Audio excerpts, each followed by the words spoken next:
자, 오늘 하나님께서 주신 말씀을 믿고 마가복음 4장, 마가복음 10장 45절 한 절 말씀 보겠습니다. 자, 마가복음 10장 45절 한 절 말씀입니다. 자, 봉독해 드리겠습니다. 인자가 온 것은 섬김을 받으려 함이 아니라 드리어 섬기려 하고 자기 목숨을 많은 사람들의 대성물로 주려 함이니라. 아멘. 자, 우리 전후자 계신 분들과 예수님의 이름으로 사랑하고 축복합니다. 인사 좀 나누시기 바랍니다. 자, 예수님의 이름으로 사랑하고 축복합니다. 자, 그 사랑하고 축복한다고 하면 어느 곳에 가나 사랑받고 축복받는 믿음의 인물이 되신다는 사실을 믿으시기를 바랍니다. 믿음으로 고백하는 모든 분들에게 하나님께서 은혜 주시고 축복하시고 하나님의 사랑을 입는 믿음의 귀한 인물 하나님께서 축복하여 주신 줄 믿으시기를 바랍니다. 자, 오늘도 마가복음 10장 45절 말씀을 배경으로 해서 한번 따라서 해보시기 바랍니다. 가장 행복한 사람 예수님. 가장 행복한 사람 예수님.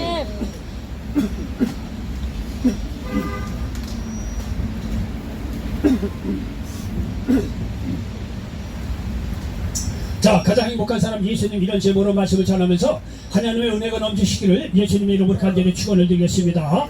여러분, 이 예수님은 말이죠, 이 세상에 태어난 어떠한 사람보다도 가장 행복한 사람이라는 사실을 믿으시기를 바랍니다. 왜냐하면 예수님은 말이죠, 모든 그에게 나온 모든 사람들을 문제를 해결해 주시고 모든 질병을 치료해 주셔서 가장 행복하게 만들어 주셨기 때문에 예수님은요, 어느 인간 어느 사람 못지않게 가장 행복한 사람이라는 사실을 믿으시기 바랍니다. 우리가 남을 말이죠, 행복하게 만들 때 우리가 가장 행복한 사람이 된다는 사실을 믿으시기를 바랍니다. 아멘. 예수님께서 그렇게 사셨어요. 아멘. 예수님은 그에게 나오는 모든 사람들의 문제를 해결해 주셔서 그들에게 기쁨 주시고 감사거리가 넘쳐나게 하시고 궁극적으로 행복한 사람으로 하나님께서 바꿔주셨다는 사실을 믿으시기 바랍니다. 예수님은 남을 행복하게 하셨기 때문에 그분은요, 어떤 상황 속에서도 가장 행복한 인생을 사셨다는 사실을 믿으시기를 바랍니다. 아멘. 여러분, 예수님은요, 그분의 갖고 있는 모든 권세와 능력, 모든 지혜를 충동원해서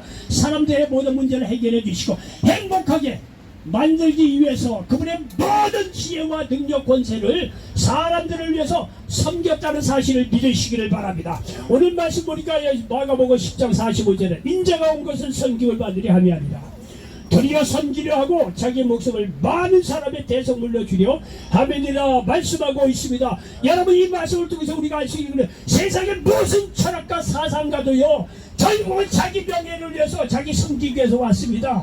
그런데 예수님의 모습을 가만히 보면요, 여러분, 예수님은요 하나님의 아들이고 하나님 자신입니다. 이렇게 생각하면요, 아우, 예수님 우리하고는 거리가 먼 사람이기 때문에 굉장히 멀게 느껴집니다. 근데 여러분, 기억해야 될 것은 뭐냐면 예수님이 인간의 모습으로 오셨다는 사실을 믿으시기를 바랍니다. 예수님이 우리가 똑같이 인간의 모습으로 오셔서 그분의 모든 것을 총동원해서 말이죠, 대접받기보다는 우리를 섬기고 대접해 주셨다는 사실을 믿으시기를 바랍니다. 그래서 말이죠, 예수님은요, 심지어는 십자가에 죽으시면서까지 우리를 섬겼다는 사실을 믿으시기를 바랍니다. 여러분, 본문 말씀처럼 말이죠, 모든 것을 총동원해서 우리를 섬기러 오셨다는 사실을 믿으시기 바랍니다. 여러분, 세상의 모든 권세자, 철학이고 말이죠, 힘 있는 사람들을 보셔 하나같이 섬김을 받는 겁니다. 섬김을 받는 거예요. 정치가고 철학가고 말이죠, 가보면 다 자기 명예를 위해서 겉으로는 국민을 위해 여보셔 그런 말 하지 마세요. 속으로는 다 자기 섬기기 위해서 말이죠, 자기 이름 높이려고 했어요. 근데 예수님은 조용하게 자기 모든 권세, 능력, 모든 십자가에 못 박혀 돌아가시면서까지 생명을 바치면서까지 우리를 섬기러 오셨다는 사실을 믿으시기 바랍니다. 얼마나 감사합니까? 요즘까지 각박한 세상에 누가 나를 섬기려고 하는 사람이 누가 있겠어요? 누가 나를 위해서 나의 죄를 위해 십자가에 못 박혀 죽으시기까지 나를 사랑한 사람이 있으면요, 세상 종교 철학가 있으면 나오거라 그래. 예수님 외에는 모든 사람이 다 나름대로 진리를 발견했다 어쩌고 얘기지만 다 자기 죄 때문에 죽었습니다. 배인을 하고 다 자기 명예를 살다가 자기 죄 때문에 죽었습니다. 그러나 예수님만을 오셔서 우리를 섬기기 위해서 십자가에 돌아가시면서까지 우리를 사랑하시고 섬겼다는 사실을 믿으시기를 바랍니다. 여러분, 실제로 말이죠, 예수님은요 그에게 나온 자들을 빈손으로 돌려보내지 않았습니다. 그의 공생애를 보면요, 예수님은요 아주 인간적으로 봐도 정말로 우리가 모델로 삼을 만해요. 하나님 자신이 하나님 아들이기 때문에 아주 거리가 멀고 그렇지 않습니다. 그런 문제도 있지만 여러분, 예수님의 인간적인 그런 삶의 현장을 이렇게 쭉 이렇게 회고를 하면요, 예수님은 인간적으로도 본받을 만한 사람이라는 사실을 믿으시기를 바랍니다. 예수님은 자기의 모든 것을 충동을 해서 사람을 위해서 섬겼다니까, 인간적으로 봐도 정말 그런 사람 없어요. 매력적인 분이에요. 본받을 만한 분이에요. 흠잡을 수 없는 분이에요. 자기의 모든 것을 충동해서 사람을 위해서 섬겼다니까, 이런 사람이 있으면 너무나네요. 예수님은 인간적으로 봐도 정말 매력적인 분이에요. 어떻게 그런 사람이 있을 수 있을까? 예수님은요 그렇게 우리들을 위해서 섬겼다는 사실을 믿으시기 바랍니다. 그리고 예수님은요 그에게 나온 자들을 결코 빈손으로 돌려보내지 않았어요. 그의 모든 능력 권세를 사용해서 가는 것보다 말씀을 전하시고 모든 병들과 약한 자들을 치유하셨다고 말씀하고 있습니다. 이를 통해서 그들을 행복하게 해주셨다는 사실을 믿으시기 바랍니다.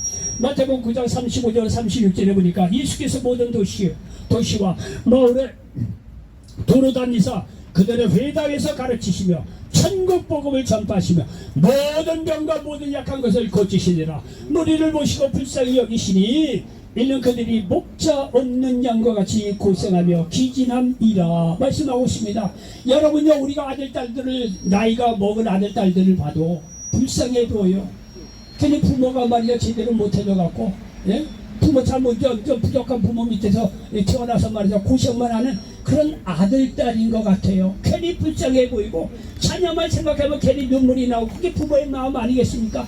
여러분, 예수님도 마찬가지라는 거예요. 예수님은 모든 사람을 불쌍히 여기셔서 그에게 나오는 모든 자들에게 모든 약한 것, 모든 병을 치유해 주시고, 그분의 하늘나라의 놀라운 영적 진리 지혜를 가지고 사람들의 천국 복음을 증거해서 말이죠, 사람들을 구원하고 영적으로 살리려고 말이죠, 예수님은요 그의 모든 지혜와 권세 능력을 가지고 사람을 섬기고 사람을 위해서 일하셨다는 사실을 믿으시기 바랍니다. 예수님께서 나오는 자들에게 모든 약한 것, 모든 병든 자, 모든 귀신의 세력을 쫓아내 주셨을 뿐만 아니라 그에게 나온 배고픈 자들을 오병이어의 기적을 통해서 남자만 5,000명, 여인과 아이들하고 합쳐서 수만 명의 사람을 배고픈 그들에게 먹였다는 사실을 기억하시기 바랍니다. 여러분, 들판에 예수님의 말씀을 듣다 보면 저녁이 됐다는 거예요. 먹을 게 없지요. 근데 예수님께서 어린아이가 갖고 온 도시락 5병2호 물고기 2마리에 빵 5개를 가지고 축사해서 말이죠, 수많은 사람을 말이죠 배불리 먹이셨다는 거예요. 여러분 생각해보자. 들판에 어디 가서 먹을 것이 뭐가 있겠어요? 전혀 예기치 않은, 근데 빵이 부족하고 먹을 것이 없는 그 자리에서 예수님께서 전혀 예기치 않은 곳에서 정말 예사외로 기적을 베풀어 주셔서 말이죠, 수많은 사람을 먹이신 걸 생각을 해보십시오. 그 사람들이 말이죠 들판에서 하나님 말씀 듣다가 배고픈 사람이었는데 저녁 때 예수님의 놀라운 능력으로 말미암아 배불리 먹게 되었으니 적어도 그 순간만큼은 얼마나 만족하고 기뻐하고 행복했겠느냐는 겁니다. 여러분, 예수님께서 이렇게 배고픈 자들을 먹이셔서 말이죠 행복하게 하셨습니다. 그리고 그에게 나오는 사람들의 다양한 문제들을 해결하시오 그들을 행복하게 해주셨다는 사실을 믿으시기 바랍니다. 요한복음 4장에 보면 사마리아 수가성 여인, 남편을 5번이나 바꿔치고 6번째 남편하고 대충 사는 여자예요. 사마리아 수가성 우물가에서 목마른 예수님께서 우물 곁에서 제자들이 말이죠 시내에 나가서 빵을 사서 보내고 거기서 기다리셨다는 거 아니에요? 거기서 불길로 한 여인을 만납니다. 이런저런 얘기를 하다가 예수님께서 그 여인을 보고 남편을 불러오라. 나 남편 없습니다. 그렇다. 넌 남편이 없다 지금. 남편은 5번 보내버리고 지금 6번째 남편하고 대충 사는 것이잖아. 그렇다. 여러분, 이 여인은요 늘 말씀드리지만 결코 어떤 나쁜 면을 부정적으로 볼 필요가 없어요. 오늘날 우리들 얘기하는 거예요. 좋은 남편 만나서 행복하게 살려고 했겠죠. 돈 있는 사람, 잘난 사람, 탤런트, 정치가, 법학과, 의사, 나름대로 좋은 사람을 말이죠 만나서 행복하게 살려고 했겠죠.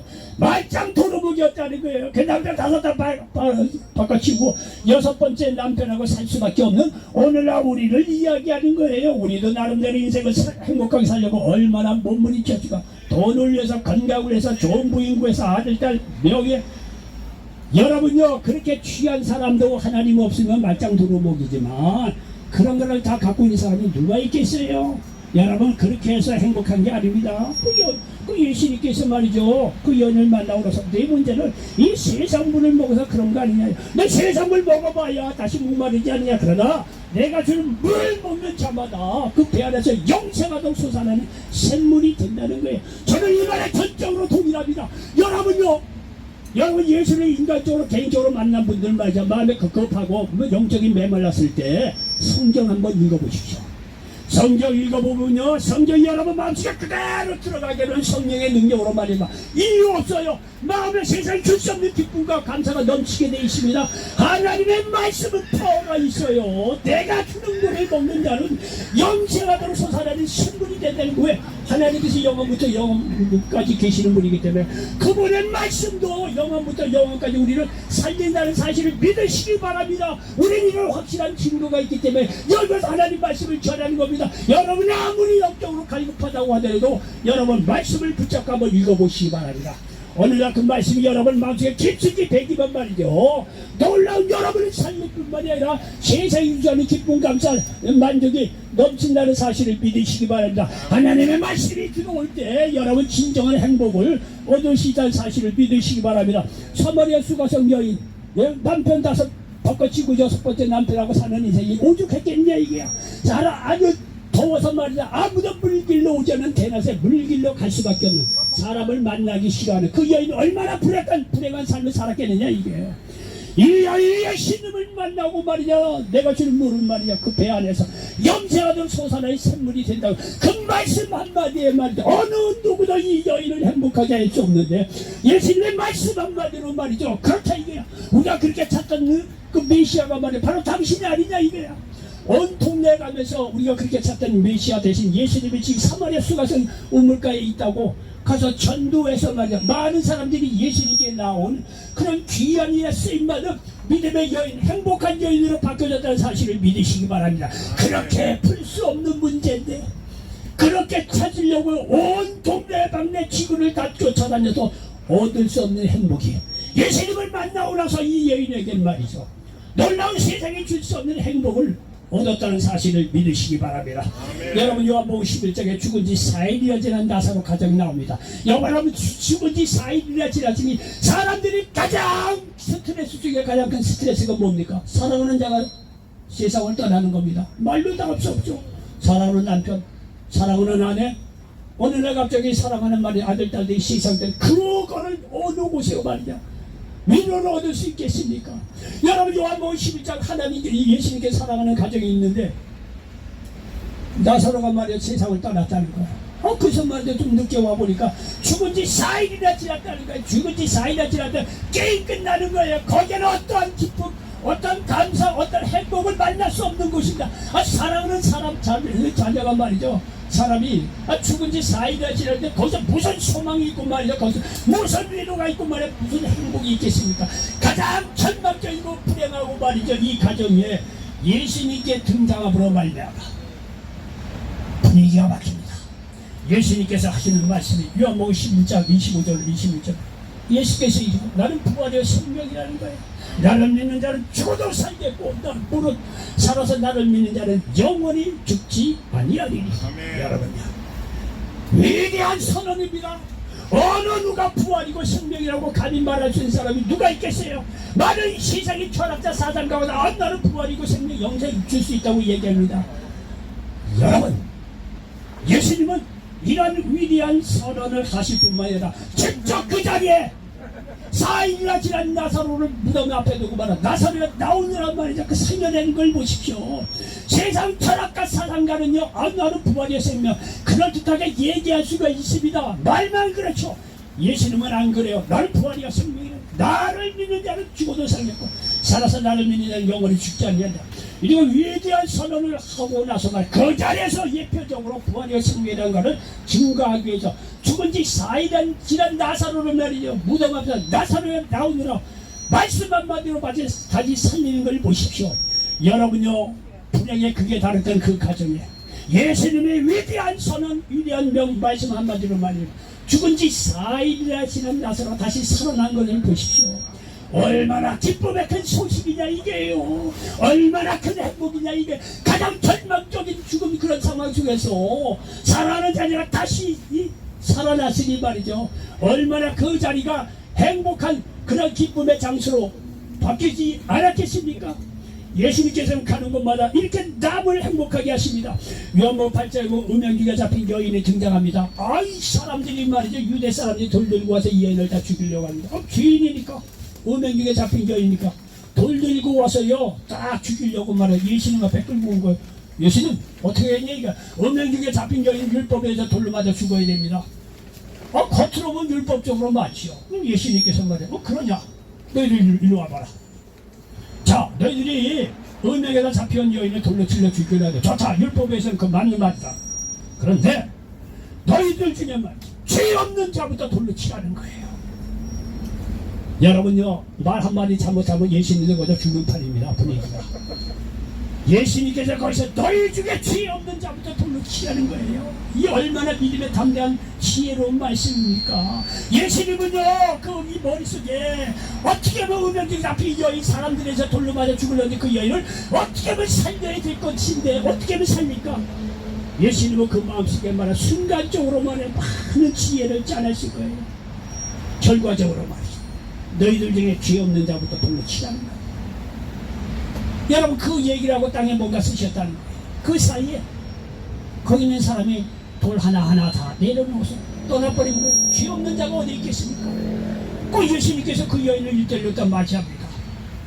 나도 너를 정죄하지 않는 다시는 죄를 짓지 말라. 이 여인의 말이야 돌에 맞아 죽는 절망적인 그런 상황 속에서 예수님의 아버지 놀라운 지혜로 말미암아 이 여인을 살리는 걸 보십시오. 죽었다 살아난 목숨 아니겠어요? 이 여인 얼마나 기쁘고 감사하고 행복했겠는데 이거예요. 예수님은요 그런 분입니다. 아무리 우리가 불의하고 추악하고 못났고 말이야 못 배우고 돈이 없고 관계없습니다. 누구든지 있는 그대로 주님 앞에 나올 때 아무리가 절망과 좌절과 여러가지 실망 속에 있다고 하더라도 죽음에 이르는 실병 속에 있다고 하더라도 주님께 나왔을 때 모든 문제를 해결해 주셔서 가장 기쁘고 감사하고 생명의 길로 행복한 길로 인도해 가신다는 사실을 믿으시기를 바랍니다. 요한복음 9장에 보면 날 때부터 뱅인된 사람이 등장합니다. 이 사람의 문제는 말이죠 앞을 볼 수 없는 것이 1차적인 문제입니다. 그리고 또 한 가지 문제는 뭐냐면 아니 이렇게 나면서 맹인된 것이 누구의 죄로 인한 것이냐는 거예요. 에? 이렇게 말이야 맹인으로 말이죠 이렇게 태어난 것이 자기 죄 때문인지 아니면 뭐 부모 죄 때문인지 말이지. 그렇게 이제 맹인이 된 거 아니냐 이렇게 주위에서 수근수근한 거야. 맹인으로 태어난 것도 억울해 죽겠는데 주위에서 맞아 네 죄 때문이다 네 부모 때문이다 이렇게 됐으니 마음의 그 죄책감 그 부담감 이런 거는 얼마나 많이 있겠느냐 이거예요. 이 사람의 삶이 결코 행복하지 않으실 거예요. 불행할 거예요. 그런데 주님께서는 말이죠 요한복음 9장 날 때부터 맹인된 집에 와서 이거는 누구의 죄로 인한 것이 아니다. 하나님께서 하시고자 하는 일이 있다는 거예요. 하나님께서 하시고자 하는 일이 있다는 거예요. 그리고 그 사람을 말이죠 눈을 뜨게 고쳐주셨다는 거예요. 날 때부터 맹인된 처절한 고난이고 좌절이고 그 속에서 오히려 주님께서 개입하심으로 하심으로 말미암아 이 사람이 눈을 떠줘서 역시 예수님의 놀라운 능력을 발휘할 수 있는 예수님의 메시아됨을 증거할 수 있는 좋은 기회가 되었다는 사실을 믿으시기 바랍니다. 나의 연약한 좌절 절망이 오히려 예수님의 놀라운 능력을 나타낼 수 있는 절호의 기회가 됨으로 말미암아 하나님 영광 받으시고 나의 고난이 오히려 하나님의 영광을 드러낼 수 있는 좋은 기회가 된다는 사실을 믿으시기를 바랍니다. 여러분요 요셉이 말이죠 애굽의 노예로 팔려갔을 때 누가 그에게 희망이 있고 말이죠 소망이 있다고 얘기할 사람이 누가 있겠어요? 인간적으로 요셉은 불행이에요. 불행. 자기 형제들에서 노예로 말이죠. 애굽의 노예로 팔려가는 신세가 됐으니 요셉은 말로 잘 써는 인간적으로 말로 잘 써는 불행한 삶이 시작된 거예요. 그러나 그 가운데서 예수님께서 하나님께서 그 요셉과 함께함으로 말미암아 결국은 말이죠. 세월이 10여년 흐르고 나서 애굽의 충격에서 수많은 사람을 살리는 걸 보십시오. 애굽에 말이죠. 노예로 팔려간 거는 인간적으로 보면 요셉에게는 불행입니다. 불행. 그런 인간적인 생각입니다. 그 안에서 하나님께서 함께 하심으로 말미암아 불행이 오히려 말이죠. 온 사람을 살리는 놀라운 일에 쓰임받는 요셉으로서 놀라운 일에 쓰임받는 놀라운 기회가 돼서 요셉 자신도 행복한 삶을 살았고 말이죠. 그로 인해서 수많은 사람을 말이죠. 구원받고 살려야 되는 놀라운 기쁨의 역사가 일어났다는 사실을 믿으시기 바랍니다. 그러므로 여러분 지금 고난과 자자 어려움이 있더라도 절망하지 마시기 바랍니다. 인간적으로 뭐라고 이러 못합니다.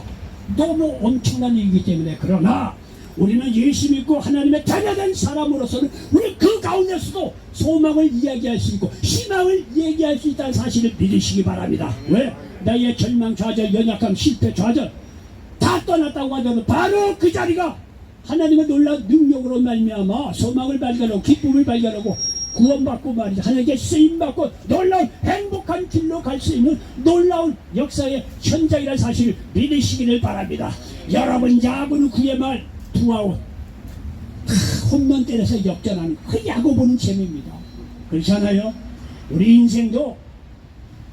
인생도 마찬가지입니다. 그의 말 투아웃에 다 지는 게임인지 모르지만 그간의 인간적인 생각입니다. 그 안에 하나님께서 함께 하심으로 말미암아 우리에게는요 놀라운 말이야 소망이 아닌 희망을 받을 수 있고 세상에서는 불행할는지 모르지만 예수 믿고 하나님 자녀로 돌아온 사람들에게는 그 가운데서 놀라운 행복한 삶을 살아갈 수 있다는 사실을 믿으시기를 바랍니다.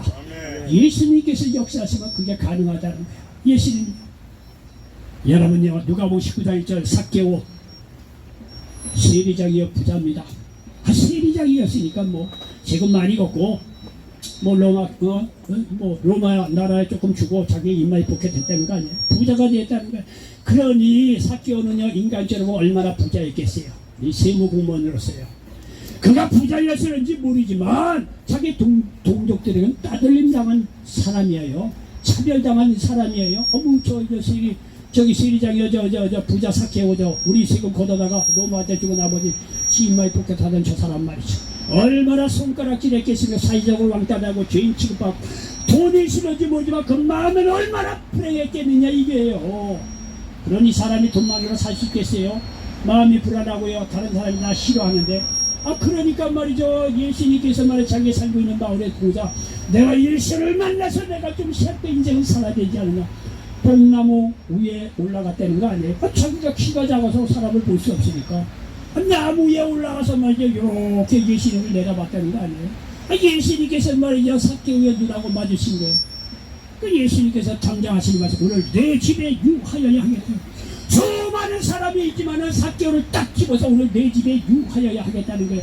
여러분 여기에서 많은 사람이 하나님 말씀을 듣지만 개인적으로 하나님 만나는 거는 여러분 믿음에 따라 다른 거예요. 여기 많은 사람이 뭐 100여 명 이렇게 모였지만은요 여러분 개인적으로 누가 하나님을 만나는 거 여러분 속안에 믿음으로 마음의 문을 활짝 열고 하나님의 말씀을 들으면 하나님께서 지금도 말씀으로 여러분을 1대1로 개인적으로 만나 주신다는 사실을 믿으시기를 바랍니다. 예수님께 이렇게 사람이 많은데도 불구하고 삭개오를 1대1로 지명해서 부르는 걸 보십시오. 왜? 삭개오의 이 마음에 괴로움, 절망, 불행한 삶을 읽은 거예요. 오늘 내 집에 유하여야 하겠다. 딱 식사 자리에 초대를 받아서 삭개오의 집에 가서 말이죠. 이런저런 이제 식사 나누면서 이야기를 하지 않았겠습니까? 천국 복음을 증거하지 않았겠습니까? 삭개오가 말이죠. 예수님의 말씀을 듣고 변한 거예요. 그래서 예수님께 말이죠. 이 삭개오가 하는 말이 주여 보시옵소서 내 소유의 절반을 가난한 자들에게 주겠고 속에 빼앗은 것이 있으면 네 갑절이나 주겠다.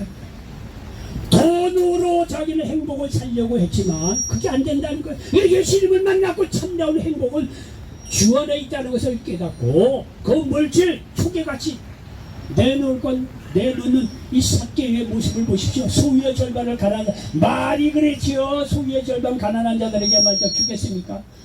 단 뭐 1% 주는 것도 소리 벌벌벌 떠는 우리들인데요. 예수를 만나서 이렇게 바뀌잖아요. 빼앗은 것이 있으면 네 값지대라 갖겠다는 거예요. 삭개오는 예수님을 만나서 얼마나 기쁘고 행복한 삶으로 바뀌어졌다는 사실을 믿으시기를 바랍니다. 아멘. 여러분요, 한 번은요, 그에게 나온 바리새인들을 보고 독사의 자식들이라고 예수님께서 독한 말씀을 하신 적이 있습니다. 마태복음 12장 34절에 보니까 독사의 자식들아, 너희는 악하니 어떻게 선한 말을 할 수 있느냐? 이런 마음에 가득한 것을 입으로 말함이라 말씀하고 있습니다. 자, 지금부터 제 얘기를 잘 들으세요. 이 얘기는요, 먹고 사는 문제하고는 좀 달라요. 네? 이거는 지금까지는 병을 고치고 먹고 사는 문제, 이런 거에 주안점이었다면, 이거는요, 이 바리새인 율법 학자들은 이 독사의 자식들하고 아주 심한 말을 합니다. 여러분요, 율법으로는 스스로 의롭게 할 수가 없는데, 율법으로 스스로 의롭다고 생각하는 이 교만한 바리새인들을 보고 하신 말씀이에요. 굉장히 심한 말이죠. 독사의 자식들이라고 얘기하는 거 보면. 여러분요, 이렇게 예수님께서 심한 말씀을 한 이유가 있습니다. 이 바리새인들은 말이죠, 율법으로 의롭게 된다고 하는 그 율법을 거칠게로 이렇게 지키려는 이유가 마음에는 죄로 가득잖아. 아주 교만한 사람들이에요. 영적으로 보면 아주 중병에 걸린 사람들이에요. 중병에 걸린 사람들은요, 약한 처방으로 할 수가 없는 거예요. 병이 심하면요, 약도 강하게 처방을 해주는 거예요. 영적으로 너무 심한 중병에 걸린 이 바리새인 율법학자들을 보고 예수님께서 강력한 처방을 내리신 거예요. 이 독사의 자식들하고 말이죠. 왜 독사의 자식들이라고 했습니까? 영적인 중병에 걸린 사람들에게 강하게 그렇게 깨달음을 주기 위해서 심한 말을 했다는 사실을 믿으시기 바랍니다. 아멘. 바리새인들을 죽이고 멸망시키려고 하는 게 아니에요. 영적으로 너무나 중한 병에 걸리니까 예수님도 그에 맞춰서 처방을 강하게 내리신 거예요. 이 독사의 자식들아, 깨닫고 돌아오라는 거예요. 이 의도를 알았잖아. 한 사람이 있어요. 요한복음 3장에 보면 바리새인 중에 니고데모라고 하는 사람이 있습니다. 그 얘기를 딱 듣고 본인이 그 자리에서 독사의 자신의 얘기를 들을 수도 있고, 또 그런 얘기가 많이 회자되지 않았겠어요. 야, 예수님을 유대 청년이 와서 야, 바리새인 우리 뭐 독사의 자식들이라 한다고, 야, 이거 승질 안 나냐? 귀에 있으면 때려잡자, 이렇게 얘기가 됐을 거예요. 그런데 니고데모가 현장에 직접 있을 수도 있고, 전해들이 얘기를 딱 듣고 보니까 오호, 독사의 자식들이라고 했다. 니고데모가 생각을 한 거예요. 그렇지 않아도 니고데모는요, 율법을 행함으로 하나님 나라 들으려고 애를 썼는데 방법이 없는 거예요. 그런 거를 자기 자신의 이런 거를 깨닫고 독사의 자식들이라고 했던 그 예수님을 밤중에 찾아간 거예요. 자기의 교만이라는 걸 다 내놓고 밤중에 찾아가서 하나님 나라 어떻게 들어갈 수 있겠는지, 네가 잘못했다, 이거 율법으로 행함으로 하나님 나라 들어갈 수가 없다. 그러면서 예수님께서 요한복음 3장 5절에 보면 예수께서 대답하시되 진실로 진실로 내게 이르노니 사람이 물과 성령으로 나지 아니하면 하나님 나라에 들어갈 수가 없다. 여러분, 물세례는요, 지난날의 죄를 회개하는 거예요. 그리고 성령으로 났다는 얘기는요, 성령으로 우리는 예수를 구주로 고백할 수가 있는 거예요. 회개하고 성령의 능력으로 예수를 구주로 받아들여야 해요. 그때 하나님 나라에 들어갈 수 있다는 거예요. 여러분이 이 얘기를 듣고 니고데모가 평생 율법을 연구해서 해결할 수 없는 이 문제를 예수님을 만나고 나서 물과 성령으로 거듭나는 이 말 한마디를 듣고 믿음으로 들어갈 때 그에게 하나님 나라가 임했다는 사실을 믿으시기 바랍니다. 여러분은 영적으로 풀 수 없는 문제를 예수님을 만나고 나서 해결했으니 여러분, 그 마음이 얼마나 자유롭고 그 마음이 얼마나 감사하고 그 마음에 영적으로 보면 얼마나 행복했겠느냐 이겁니다. 여러분들도 풀 수 없는 문제인데 예수님 만나고 나서 풀었다고 생각해 봅시다. 그 마음은 말로 다 할 수 없는 행복이 넘칠 거예요. 예수님은 그런 분입니다.